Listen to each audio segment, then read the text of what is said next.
Bonjour à tous, nizere ko mumeze neza abantu banje. Ni Amfura iwanyu imurenge ni maestro. So, uko mubibona ndi kumwe na DJ Ella. Ninde? DJ Ella. Cyamamare muri Kigali. Yego. Sukoma? Nuko wa. None DJ Ella. Uri umuki kwanza bazo nyibwire. Nje ndo umunyarwanda wigize umunyamurenge. Bazavuga umunyamurenge. Bazavuga umunyamurenge. Umunyamurenge. Ndi wumva se. None umurara wawe uri umuki ma. Ko nyine ibyo ntabyo nziwa. Tugarukiyaho. Turumaze kumbwira ngo uri umusama. Nakubeshaga. Wazumbesha? Nahoze nkubesha.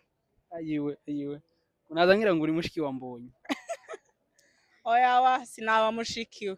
Ko nyine uhaye ubona nje nasanga Mbonyi wa. Cyangwa nuko ufite akantu hano. Nibyo byose birimo wa. Birimo. Nuko. None DJ Ella. Ni Ella ni Ila. Ella. Uri tayari gusubiza ikibazo cyanje? Ndi tayari. So DJ Ella. Ngiye muri Kongo. Ngiye kukubaza ikintu cy'iwacu. Yego. Suko. Kimbaze wa. Icarire niki? Icarire? Aho ndatsinzwe. Oye iba nkutekereza mu. Carire. Carire nje nzi ko ari cacinto kiraramo inyoni. Kiraramo inyoni. Icarire? Naho icari. Icari. Nyine sinawo bibasha. Ndabibwira abantu baze kutubwira muri comment shopping. Mumbwire icarire niki?